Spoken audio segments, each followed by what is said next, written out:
আসসালামু আলাইকুম রহমতুল্লাহ। মারিয়া ব্লগ স্টোরিতে সবাইকে স্বাগতম।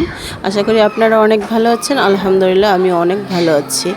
আজকে আমি এমন এমন রেসিপিগুলো নিয়ে এসেছি যা আমার মা আমার জন্য বানিয়েছে।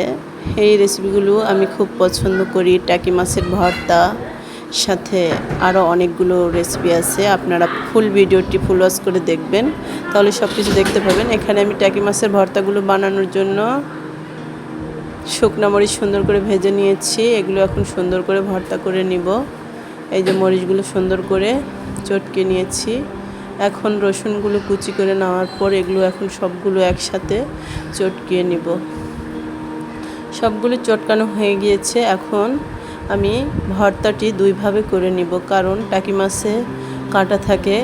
এক পাশে মাছের ভর্তা করব আর এক পাশে কাঁটার ভর্তা করব। এই যে আমি চাটনিগুলো একটু আলাদা করে নিলাম, মাছ এবং কাঁটা আলাদা করে নিয়েছি। কাঁটাগুলো আলাদা করে ভর্তা করব এবং টাকি মাছগুলো আলাদা করে ভর্তা করব। এই মাছের ভর্তা খেতে এত সুস্বাদু যা আপনারা কখনো খেয়েছেন নাকি জানি না। যারা খেয়েছেন অবশ্যই জানেন। আর ভিডিওটি ভালো লাগলে অবশ্যই লাইক কমেন্ট শেয়ার করতে ভুলবেন না।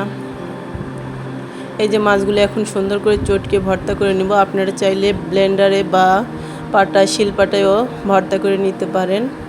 ভর্তাটি খেতে খুবই সুস্বাদু হয়ে থাকে। এভাবে ভর্তাটি চটকে চটকে মাখিয়ে নিতে হবে। এই যে খুব সুন্দর ভর্তাটি হয়ে গিয়েছে। এখানে আমরা কাঁচামরিচগুলো সুন্দর করে বেছে নিয়েছি ফ্রিজে রাখার জন্য। নদী থেকে মাছ নিয়ে এসেছে, সেই মাছগুলো বেছে নিব। এই যে মাছগুলো রান্না করেছি এবং ডিম ভেজে সুন্দর করে রেখে দিয়েছি। ভর্তাটির ফেলনা লোকে কত সুন্দর এসেছে। এখন কাঁটাগুলো সুন্দর করে ভর্তা করে নেব। কাঁটাগুলো এভাবে ধীরে ধীরে ভর্তা করতে হবে, কারণ কাঁটাগুলোর মধ্যে যদি হাত এমনভাবে আটকে যায়, এই জন্য কাঁটাগুলো সুন্দর করে ধীরে ধীরে ভর্তা করে নিলাম। এই যে এই ভর্তাটা খেতেও অনেক মজা হয়ে থাকে, কারণ কাঁচা পেঁয়াজের সাথে ভর্তাটি অনেক সুস্বাদু লাগে। আপনারা যারা নতুন আছেন অবশ্যই চ্যানেলটা সাবস্ক্রাইব করে পাশে থাকবেন এবং বেল আইকনটি অন করে দিবেন।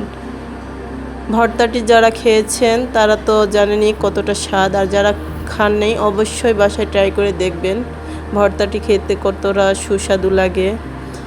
আর আপনারা অবশ্যই ভালোবেসে পাশে থাকবেন। এভাবে ভাতের সাথে পরিবেশন করার জন্য এক পিস লেবু সাথে নেবেন। যে কোনো ভর্তা ভাতের সাথে লেবু দিয়ে খেতে খুব মজা হয়ে থাকে। এই যেখানে পটল চাক করে ভেজে নিয়েছি। এখানে আরও একটি মাছের ঝোল করেছে আমার মা। আজকে আমার পছন্দের সব খাবারগুলো রেডি করেছে। অবশ্যই আপনারা ভালোবেসে পাশে থাকবেন। এখানে শেষ করছি। আসসালামু আলাইকুম রহমতুল্লাহ।